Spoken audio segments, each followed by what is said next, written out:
So mountain biking has matured and evolved to a point where so many designs look alike.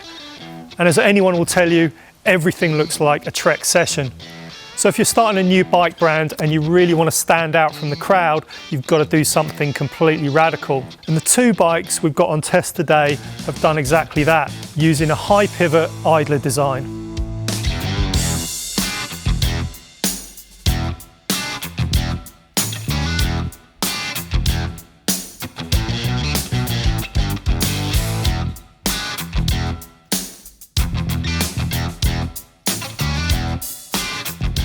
So we've got the Deviate Highlander 140, so it's pretty clear that's a 140mm bike, 150mm fork. And then we've got the Forbidden Druid, very similar layout, but travel's different. So we've got 130 on the rear and 150 up front, so a little bit less travel on the rear on this bike. So 140, 130, but is that accurate? No, not because Deviate or Forbidden are trying to like dupe anybody. I mean, most of the bikes we test normally don't deliver what the manufacturer claims just because of variations in like small variations in shock stroke, small variations in like frame layout and stuff like that. But both of these brands measure their rearward travel along the arc of the axle path. So that's a longer distance too. It's a longer distance than the vertical. But if you think about it, you've only got the vertical wheel travel. You don't have rearward travel. Doesn't count when you're hitting bumps. It has an effect in other things, but it doesn't count when you're actually riding over a bump. And a really good way to think about that is if we look at forks. If you're on a 170mm fork on a bike with like a 64-degree head angle, you only have 152mm roughly of travel out of the fork vertically. Yep. And you can think about that as if the fork was like perfectly straight down, you'd have all the travel. And if the fork was horizontal, you'd have no travel. Even though the fork could still move 170mm, you would have no vertical travel. Yep. So in terms of actual travel, the Druid has 125 and the Deviate has 135. So they're both 5mm shy, so that's in keeping with the kind of arc versus the vertical. And do they both have a similar amount of rearward axle path as well? Yeah, both of these bikes are what they call 100% rearward. Now, that can be a little bit misleading with some brands because you can still call your bike a fully rearward axle path if it doesn't go in front of the start point. Sure. Yeah? But what these bikes are is they go rearward at every point of the travel. Okay, so like at the beginning, they're most rearward, and then at bottom out, they're most vertical. So at no point do they come forward. Go forward, yeah. And I mean, they're really similar. When I measured the pivot height difference, I think it was maybe 10mm. Okay. So from the ground. So both bikes have a really similar axle path. We've seen a lot of brands put in their marketing kind of graphs showing, how rearward their axle paths are, but this isn't always the full truth, is it? Well, it's not that it's not the full truth. What they do is they exaggerate the horizontal scale. So if you look at like rearward movement in millimeters versus wheel travel in millimeters, this scale is like super exaggerated to really show you the curves. And the reason they do that is to differentiate them because they're all quite similar. These two bikes actually do have a departure from what everyone else has, like because of that fully rearward axle path. Why do we want a rearward axle path? The concept is that the bump force is kind of in the direction of the movement of the rear axle. So if you think about like you have your swing arm and your swing arm's going down here, this is your pivot, this is your axle, and you hit a big bump, a big square edge bump, the force is like this, and so it's kind of moving in the direction of the way the wheel wants to go. But obviously the wheel's also rotating as it climbs the bump, so it's a dynamic system. It's not quite as static as people view it. And the only really good explanation I've found was in like a motorcycle dynamics book, and what it does is it reduces the peak vertical velocity of the rear axle. Okay. What that means in terms of when you're riding your bike, that's anyone's guess. It's like most things, if you think about small bumps come from directly underneath the wheel. So if you let's say you had a really rearward axle path, your bump's kind of working in the opposite direction to how the wheel wants to move. Yep. But then if you hit a big bump, it's so there's trade-offs. Yep. Like everything. Yeah, absolutely. Yeah, totally. But the basic theory of the high pivot idler bike is that you've got the rearward axle path, so the wheel's kind of moving back and up as it hits the bumps. And by decoupling the drivetrain from the chain ring and actually putting the idler up there, they can eliminate the pedal kickback or reduce, or actually not even eliminate it, reduce it or manipulate it better because you're not tied into the chainring size to do that. Yeah. And that's, because I-pivot idle bikes are not a new thing. They've been around a long time, They've been in and out of downhill for, I think I said 2 decades. Yep. And it's 2.5, almost, it's been a lot longer than that actually. Yeah. And obviously they were only really used on downhill bikes because they had a single chainring. Exactly. So it wasn't until one-by drivetrains came out that you could evolve well, even that people could even think about it because you could not have a derailleur and an idler. It would just be a mess. Yeah. So that was the technology that allowed brands to pursue it. And I think it's interesting that both Deviate and Forbidden have implemented it on what are relatively short travel platforms. Because you might think, okay, you're hitting lots of square edge bumps, you might need a longer travel bike. That's the kind of terrain you might need a longer travel bike on. But. Yeah, and I think what was really interesting for me testing both these bikes was that I'd read other people's reviews, I'd read the marketing spiel. I mean, it's a really compelling story. You know, it's kind of simple. You see this thing, it's moving backwards, the bump's hitting it. Yeah, it's got more time to roll over the bump. I mean, that's the other thing they talk about. That reduced peak vertical velocity of the rear axle means that the wheels kind of got more time to climb the bump. So it's really kind of like, it's a good story. But when I rode both of these bikes, I was quite shocked.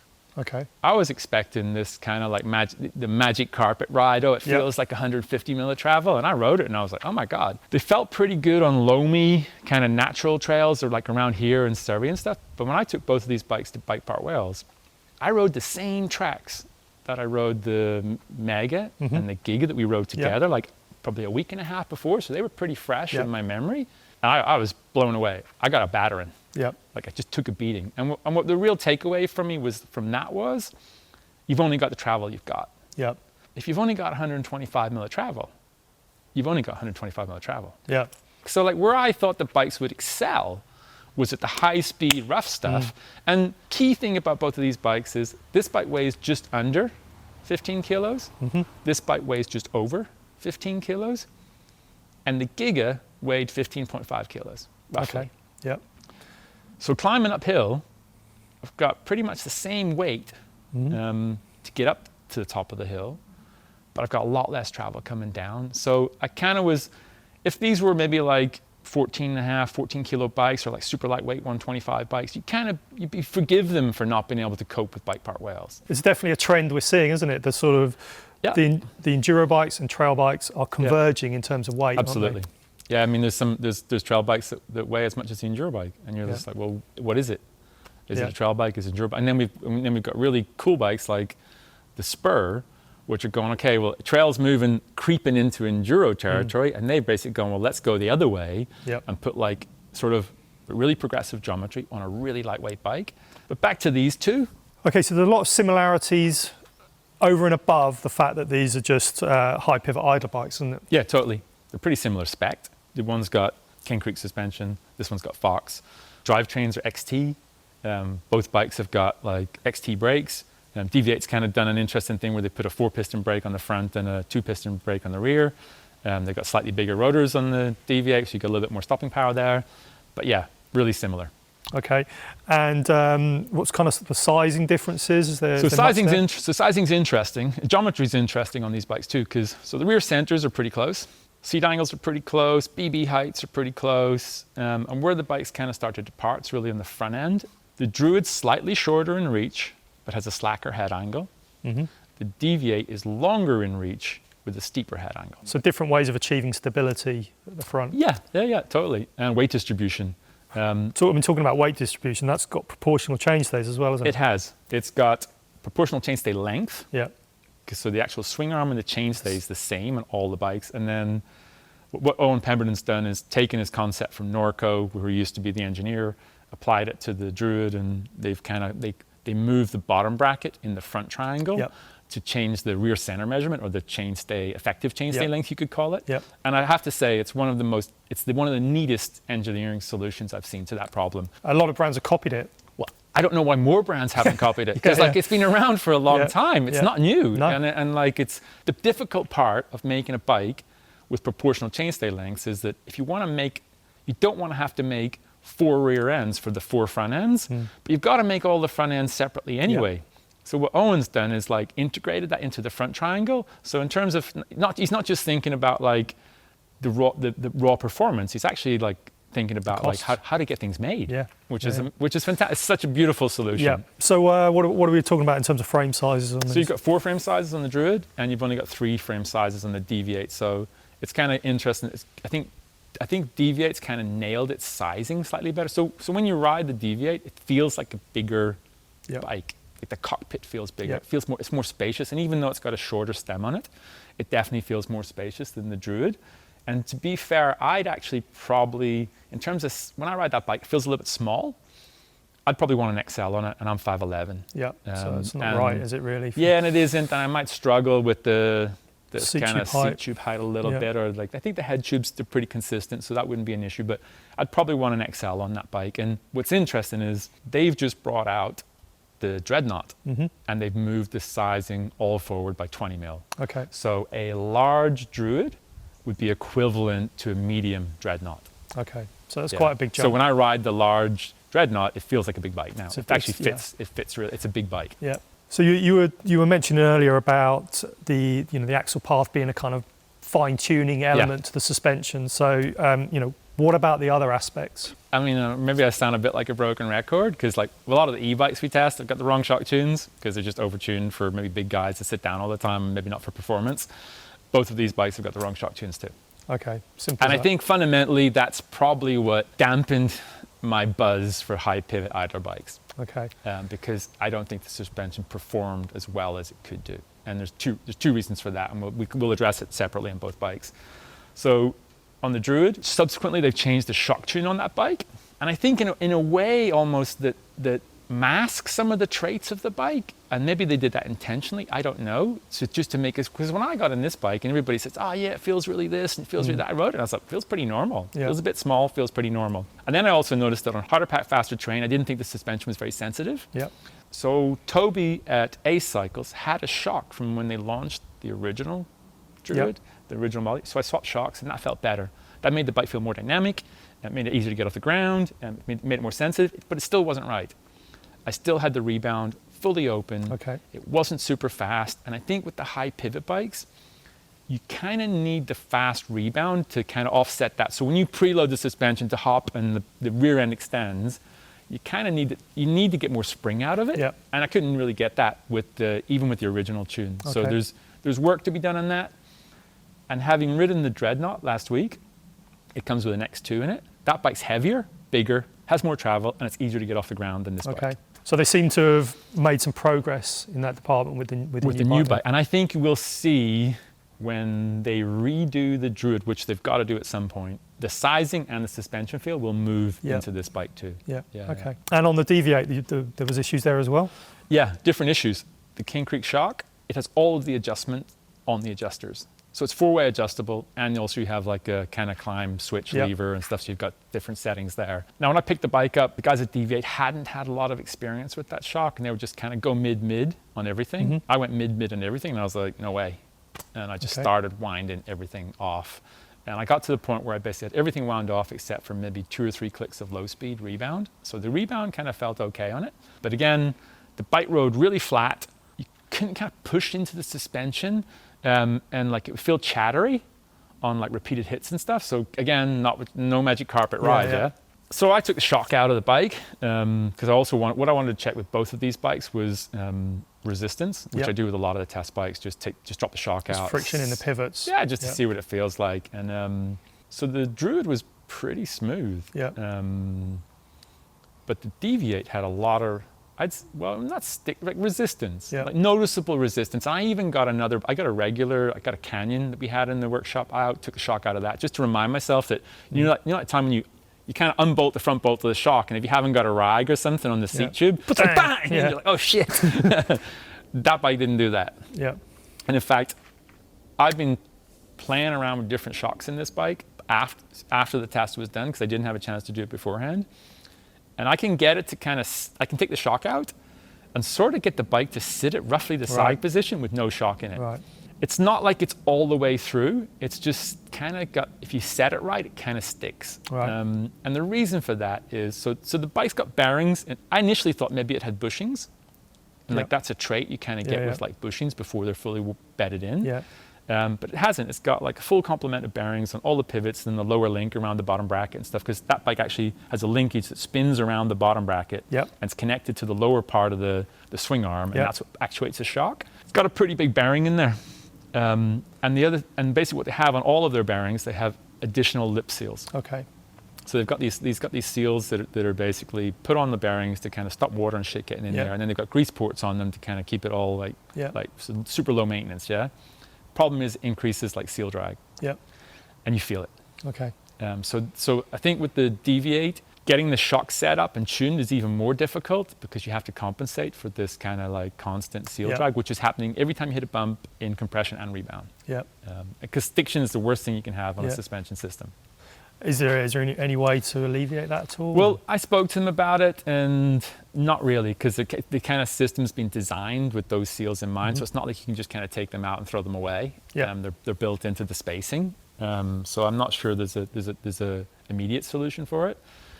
But I also wanted to try it with a Fox X2 shock, because that's what they had been speccing with previously. And currently on the website, you can have the Cane Creek coil or the air, and that felt a lot better.